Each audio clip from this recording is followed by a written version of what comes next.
नमस्कार, मैं हूं अनिल वर्मा से। कल रात के 10 बजे हैं और आज के बिग बुलेटिन में आपका स्वागत है।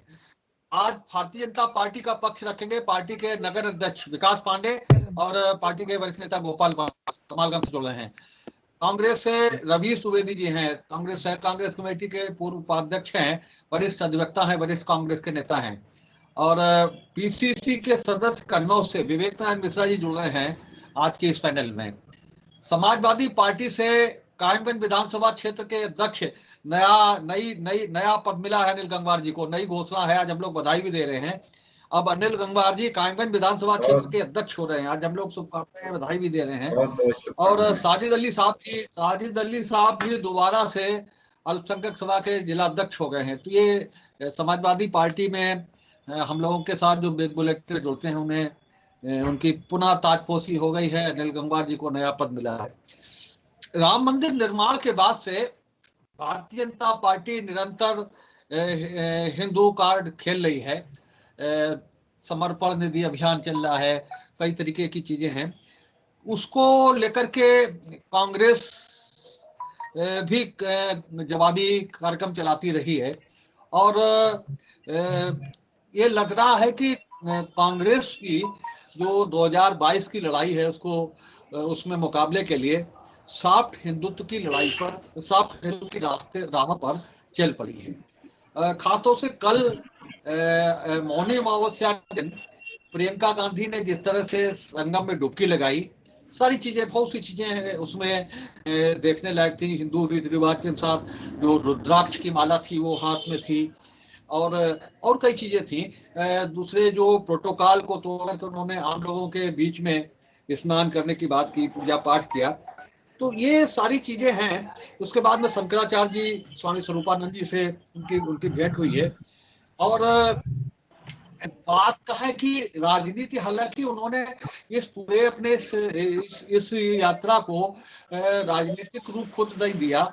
जिला और शहर कांग्रेस कमेटी के जो पदाधिकारी हैं बताया जा रहा है कि उन्होंने उनसे बात भी नहीं की और केवल उनका यही कार्यक्रम था गंगा में डुबकी लगाने का। तो ये प्रियंका गांधी की प्रयागराज यात्रा है और अमावस्या पर गंगा स्नान का उनका जो कदम है, जाहिर है हम लोग पहले भी कहते रहे कि राजनीतिक व्यक्ति जब भी कोई काम करते हैं तो कुछ ना कुछ मंशा उसके पीछे होती जरूर है और कुछ ना कुछ कयास लगाए जाते रहे। कुछ स्कूप, हम लोग खबर की भाषा में कहते हैं स्कूप, कुछ तरह की बनाए जाने लगते हैं कि अचानक प्रियंका गांधी प्रयागराज पहुंचती हैं, संगम में डुबकी लगाती हैं, पूजा पाठ करती हैं, शंकराचार्य जी से भेंट करती हैं। तो कुछ ना कुछ माने इसके निकाले जाने चाहिए और माने साफ है कि कांग्रेस भी सॉफ्ट हिंदुत्व की राह पर चल पड़ी है।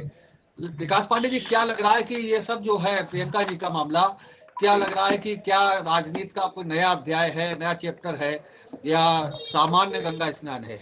जी भाई साहब, बहुत बहुत धन्यवाद आपका। सबसे पहले तो समाजवादी पार्टी के हमारे दोनों पैनलिस्ट जो नए पद पे आसीन हुए हैं, नए नियुक्ति हुई है, उन्हें बहुत बहुत बधाई, बहुत बहुत शुभकामनाएं। दूसरा बड़ा विषय है आपका और बड़ा रोचक विषय है। मैं ये कहूंगा कि शायद डिबेट में इससे पहले मैंने इतना रोचक विषय शायद ही देखा हो। मुझे काफी डिबेटें हो गई आपके साथ, लेकिन बहुत रोचक विषय है। कारण एक ये है कि जो सोने की चम्मच लेके पैदा हुए, जिनके लिए गंगा कभी आचमन लायक नहीं होती थी, उन्होंने आज ये प्रमाणित कर दिया है कि मोदी सरकार कितनी गंभीर है और कितनी जनता को लेके गंभीर है, कितनी अपनी आस्थाओं को लेके गंभीर है और गंगा सफाई पे हमने कितना काम किया है उस पर स्वयं मुहर लगा दी है। वरना मेरा एक सवाल है अपने सभी साथियों से कि मुझे इतना बता दें कि आज से पहले कब श्रीमती वाड्रा कब इससे पहले गंगा स्नान की थी।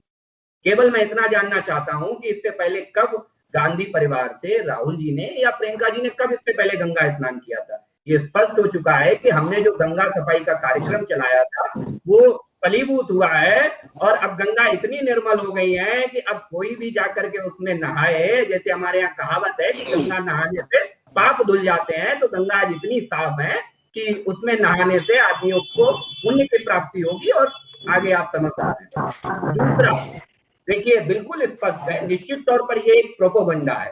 प्रियंका गांधी हो चाहे राहुल गांधी हो, इन्हें हम लोग प्रोपोगंडा के राजकुमार और राजकुमारी कहते हैं। कारण ये है कि जब लालू यादव के साथ मिलकर के सरकार चलाते हैं तब राहुल गांधी को दिक्कत नहीं होती है। जब वो अध्यादेश आता है दागियों के खिलाफ तो पब्लिसिटी स्टंट के लिए उसे मीडिया के सामने फाड़ा जाता है। क्या बगैर मर्जी के वो अध्यादेश आ रहा था? दूसरा विषय, जब राजस्थान में रेप होते हैं, जब आजमगढ़ में रेप होता है, तब राहुल गांधी को पीड़ा नहीं होती है, तब प्रियंका गांधी मार्च नहीं करती हैं एक्सप्रेस वे पर। लेकिन जब हाथरस में दिक्कत हो रही थी, क्योंकि हाथरस में अपराधी किसी और वर्ग के थे, उनके वोट बैंक के नहीं थे, इसलिए वहां हाथरस में मार्च करने जाती हैं, हाथरस में राजनीतिक रोटियां सेकने जाती हैं। निश्चित तौर पर इस बात से यह स्पष्ट होता है कि उनकी कार्यप्रणाली क्या है। मुझे लगता है कि जनता का मनोरंजन मात्र है।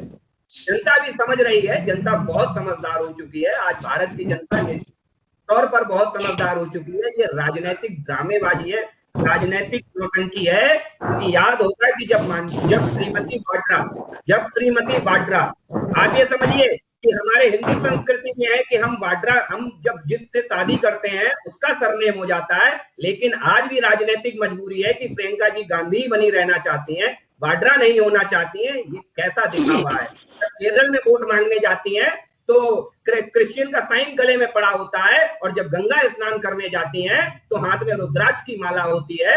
ये स्पष्ट हो चुका है, ये जनता की नजर में भी स्पष्ट हो चुका है, ये सबकी नजर में स्पष्ट हो चुका है। जब देश लॉकडाउन में था तब एक, आपको अनिल भाई साहब याद होगा कि एक लिस्ट बड़ी बसों की सौंपी गई थी। जब उस बसों की लिस्ट का ऑडिट हुआ तो उसमें स्कूटर के नंबर निकले, उसमें टेम्पू के नंबर निकले, उसमें एम्बुलेंस के नंबर निकले। ये क्या है? चलिए ठीक, अब बढ़ रहा है आप आगे। हाँ पाली वाली, आप भी बोलिए एक मिनट। हाँ भाई शेखर जी, बहुत ही अच्छा विषय आज का है। हमें ऐसा लगता है कि अब जो है राजनीति ने जिस तरीके से पलटा खाया है, हम लोग किसी समय लगाया करते थे जो हिंदू संस्कृति की बात करेगा वही देश पर राज करेगा। हमें लगता है कि अब वो नारा इनके कान में पड़ गया है। इस नाते अब लगता है कि गंगा स्नान, अभी तो इन्होंने गंगा स्नान किया है, हमें लगता है कि राम मंदिर का दर्शन भी ये करने जाएंगी, और ये दिखाने के लिए कि हम भी जो है राम भक्त और गंगा भक्त हैं, गौ भक्त हैं। गौ की सेवा भी ये भी करेंगी ये।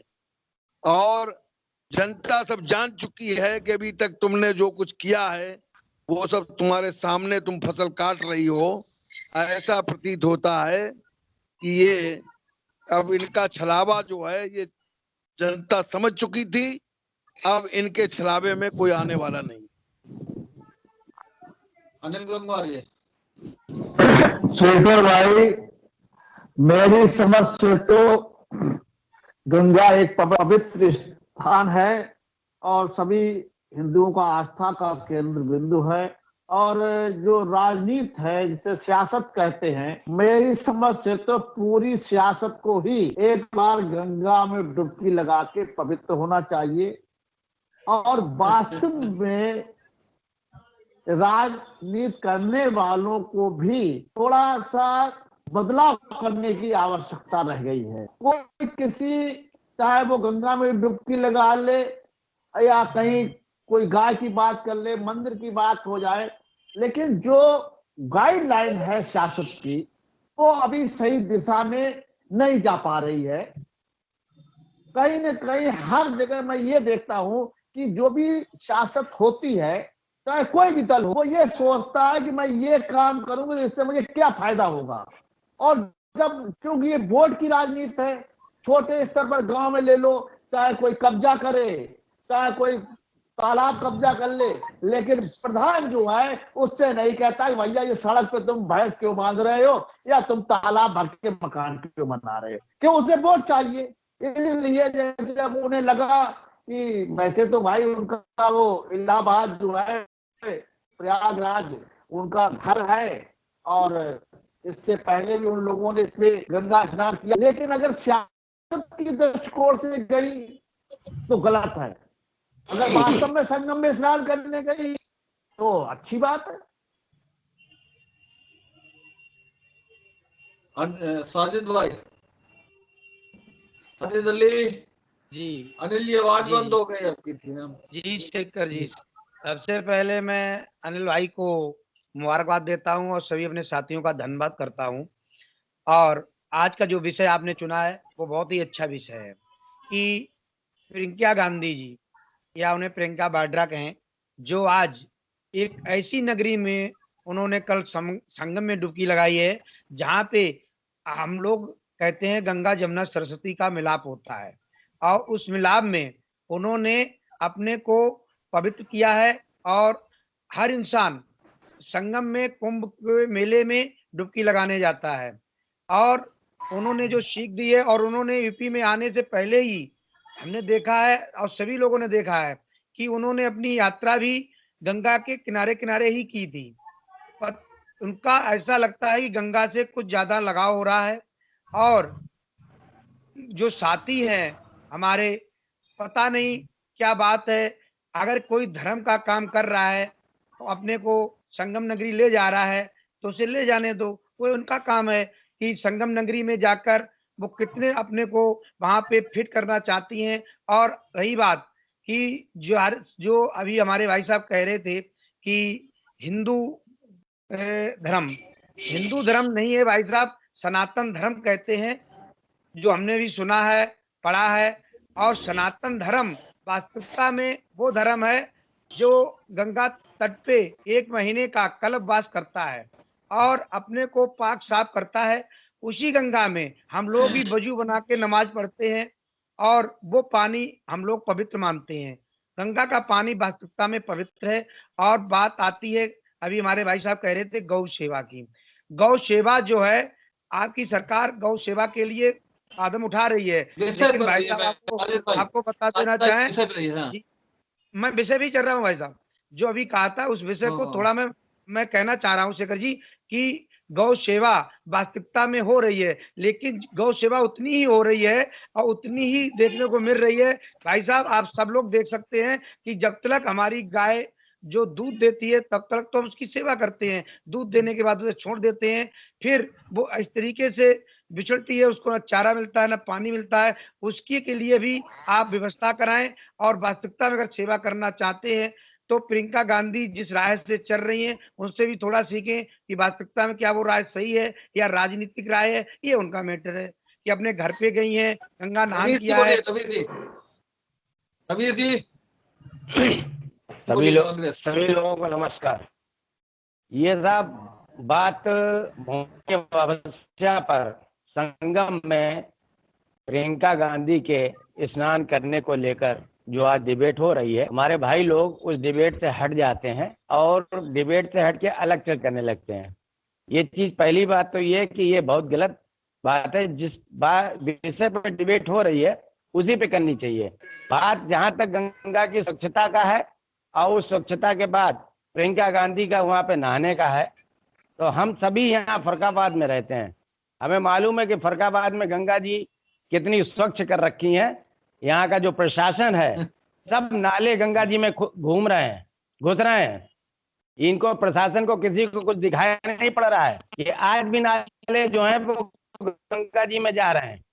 कहाँ के सफाई स्वच्छता अभियान इनका है। रहेगी बात मौनी अमावस्या है, हमारे सनातन धर्म में हमारे लिए एक माघ के महीने में मौनी अमावस्या पर स्नान करना बहुत ही धर्म कर्म का काम पर्व माना जाता है, जिसमें हम लोग नहाते हैं। अगर प्रियंका गांधी संगम में नहा आई या स्वामी सरस्वती जी महाराज से मिले आई तो इसमें क्या परेशानी हो गई? आप लोगों के पेट में दर्द क्यों होने लगा है? क्या परेशानी है आपको? क्या आप ही ने ठेका ले रखा है हिंदू धर्म का? दूसरा आदमी कोई उसमें भाग नहीं ले सकता है? सबसे बड़ी परेशानी तो उनको यही हो रही कि 2022 का जो चुनाव आ रहा है, कहीं ऐसा ना हो कि हमारी लुटिया डूब जाए। इस लुटिया डूबने से बचाने के लिए ये सारी तोहमतें कि आप पहली बार नहाने गई या तीसरी बार नहाने गई, क्या मोदी जी गंगा जी नहीं नहाए थे? इनको याद करना चाहिए। क्या मोदी जी नहीं? अब तो कोई बात आपने नहीं कही कि मोदी जी क्यों नहाने गए, और इससे पहले कब नहाने गए थे। खाली प्रियंका गांधी के लिए आप पीछे पड़े हैं, क्योंकि आपको खतरा हो रहा है। सन 2022 का चुनाव आपको दिखाई पड़ रहा है। ये राजनीतिक ड्रामा नहीं है जो आप लोग कह रहे हैं, ये राजनीतिक ड्रामा है। ये आपकी कुर्सी खिसकती हुई आपको दिखाई पड़ रही है, इसलिए आपको ये राजनीतिक ड्रामा दिखाई पड़ रहा है। आप सही बात को विवेक जी, गलत बता रहे हैं जी। बोलिए। हेलो विवेक जी, विवेक जी विवेक जी, विवेक साहब। जी वर्मा जी, हमने कहा ये जो विषय आज आपने रखा है, इस विषय से ही साफ बिल्कुल स्पष्ट है कि प्रियंका गांधी का देश की राजनीति में कितना महत्वपूर्ण स्थान है कि उनके गंगा मौनी अमावस्या पे स्नान करने को आपने एक मुद्दा बनाया। ये इससे ही स्पष्ट है कि भाजपा वाले कितने घबराए हुए हैं कांग्रेस से या राहुल गांधी से। ये हर समय सोते जगते हर बात के लिए राहुल गांधी, प्रियंका गांधी उनको सपने में आते हैं। और दूसरी बात, जो मुख्य बात, कि जवाहरलाल नेहरू देश के प्रथम प्रधानमंत्री ने कई बार संगम के स्नान किए। ये जानकारी के लिए बता दें अपने, हमारे जिन साथियों को ये बात नहीं मालूम है। दूसरा, ये समझ में बात नहीं आती है कि कोई मंदिर अगर जाता है, कोई गाय की सेवा करता है, कोई साधु महात्मा का जैसे बनारस में हुआ, कुछ अगर जुलूस निकालता है उनको लेके गंगा स्नान करता है, तो ये भारतीय जनता पार्टी वाले बिना क्यों जाते हैं? मैं तो संविधान का अनादर करते हैं। देश के संविधान में कहीं लिखा हुआ है, देश के संविधान में स्पष्ट है कि देश में हर नागरिक को अपने धर्म के अपने हिसाब से पालन करने की छूट है। क्या ये संविधान कभी नहीं मानते हैं क्या? याद कितने साल तक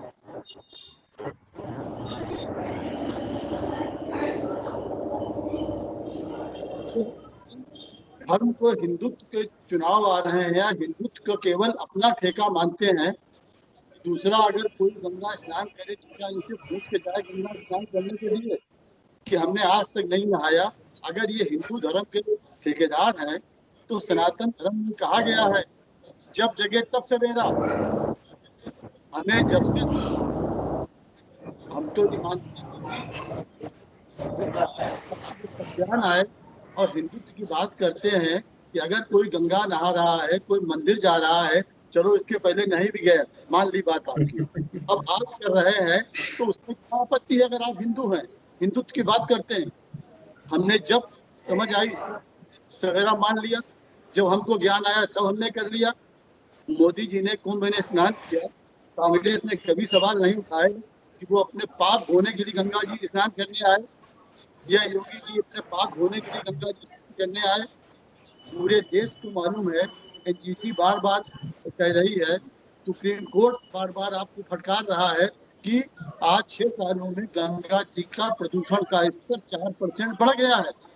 अब उसके बाद भी अगर मोदी जी ने नहाया या योगी जी ने नहाया तो कांग्रेस ने सवाल कभी नहीं खड़े की। कुंभ में नहाया, आपने अर्ध कुंभ को कुंभ का नाम दे दिया। अपने आप धर्म को तोड़ मड़ोड़ पेश करते हैं, वो अर्ध कुंभ था जिसको इन्होंने कुंभ कह के प्रचारित किया। तो ये सब चीजें आज लगता है ये संविधान को नहीं मानते हैं, ये अपने को संविधान से ऊपर मानते हैं। जैसे इन्होंने लॉकडाउन में कर दिया कि सबका राशन तय कर दिया कि 5 किलो गेहूं देंगे और हल्ला मचाया 80 करोड़ लोगों को दे रहे हैं ये। तो ये सब चीजें क्या आने वाले वक्त है ये तय करेंगे। हमारे माननीय प्रधानमंत्री जी कहते हैं हम कपड़ों से लेते हैं, तो क्या ये बताएंगे कि कौन सा कपड़ा देश के लोग पहने, क्या देश के लोग खाएं, कब मंदिर में जाएं, कब मस्जिद में जाएं? ये क्या भाजपा वाले तय करेंगे क्या? ये एक बहुत बड़ा विचारणीय प्रश्न है। दूसरा, ये कभी नहीं इस पे बात करते हैं कि महंगाई इतनी क्यों बढ़ गई। जीएसटी को आज 3 साल होने आ गए हैं, इन्होंने आज तक अपील की कोर्ट नहीं बना पाई। पेट्रोल डीजल को उससे बाहर क्यों रखा हुआ है, बेरोजगारी इतनी क्यों बढ़ रही है, इस पे इन्होंने सवाल कभी नहीं किया। अर्थव्यवस्था आज की -23 GDP हो गई है और देश में GDP क्यों बढ़ रही है, बाकी लोगों की GDP क्यों गिर रही है, इस पे कभी सवाल नहीं करते। संभवतः पूरी दुनिया में भारत एकमात्र ऐसा देश है जिसके प्रधानमंत्री ने 6 साल में एक भी प्रेस कॉन्फ्रेंस फेस नहीं करी। ये सिर्फ अपनी कहना जानते हैं, दूसरा कुछ सुनना जानते ही नहीं है। ये तो ये कर रहे हैं, सही कर रहे हैं। चलिए भाई बताइए विकास पांडे बताइए। बड़े धैर्य पूर्वक मैंने युवा जान गया है, धैर्य पूर्वक कोई बात नहीं। अब आने वाले समय में चाहे 22 का हो या 24 का हो, भटकिए मत उनके ये मुखौटे की राजनीति का जवाब देने के लिए। कोई बात नहीं भाई साहब, मैंने बड़े धैर्य पूर्वक अपने सभी साथियों को सुना। एक बात मुझे समझ में नहीं आती है कि जब इससे पहले स्नान ही नहीं किया तो फिर अगली वर्ष चुनाव आने वाले हैं, अचानक से स्नान की याद कहां से आ गई।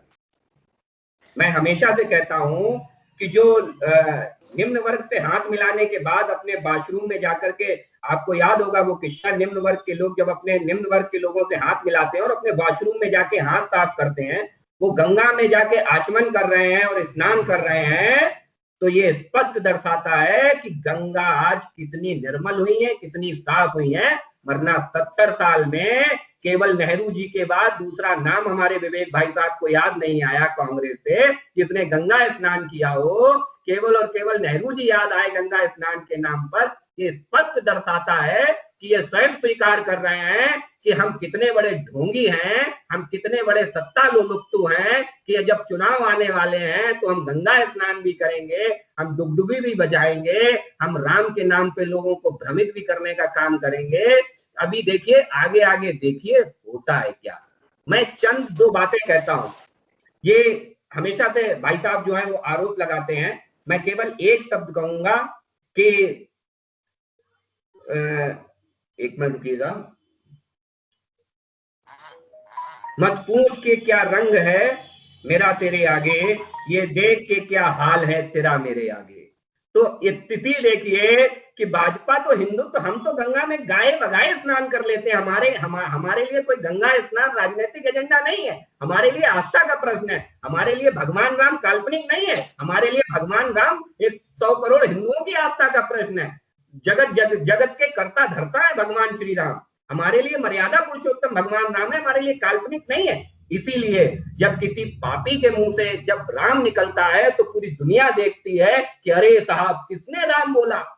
जब कोई आता था ही हे राम बोलता है तो वो इतिहास में दर्ज हो जाता है कि उसने राम बोला। यही वो विषय है जो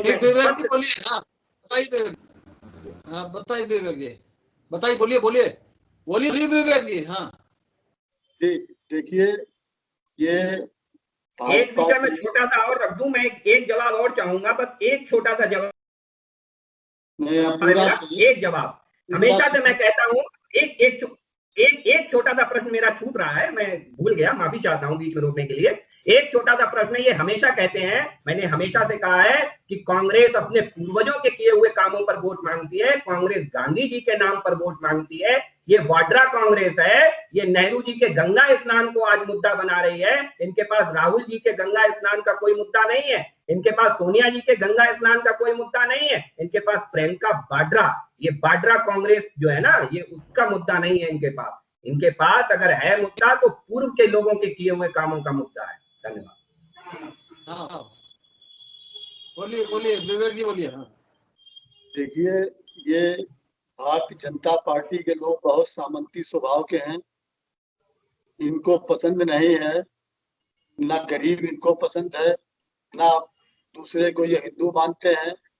आज हमारे प्रधानमंत्री जी क्षमा चाहते हैं कि अगर हिंदू आप हैं तो भगवान राम को काल्पनिक कहने वालों के साथ आपने क्या किया? उचित नहीं है आपका। हो गए हैं। हमारे माननीय प्रधान सेवक जी कभी किसानों के बीच गए, कभी गरीब की झोपड़ी में गए? क्या वो हिंदू नहीं है?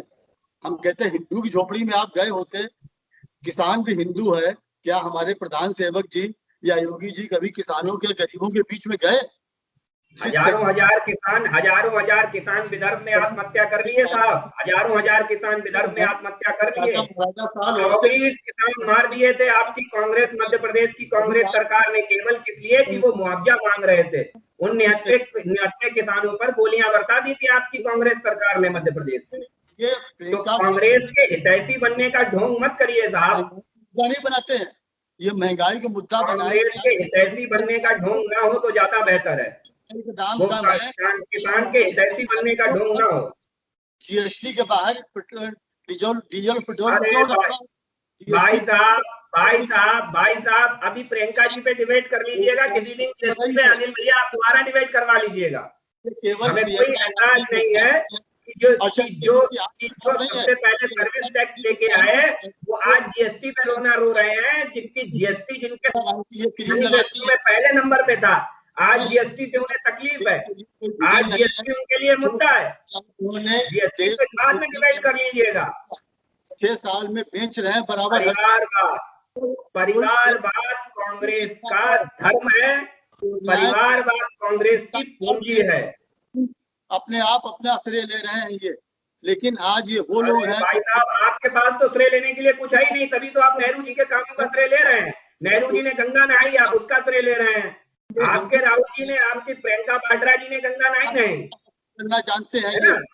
आपके पास है ही नहीं कुछ श्रेय लेने के लिए, आपके पास तो नेहरू जी के काम का और उस कांग्रेस के नाम का श्रेय लेते हैं जिस कांग्रेस को शायद गांधी जी ने कह दिया था खत्म कर दीजिए।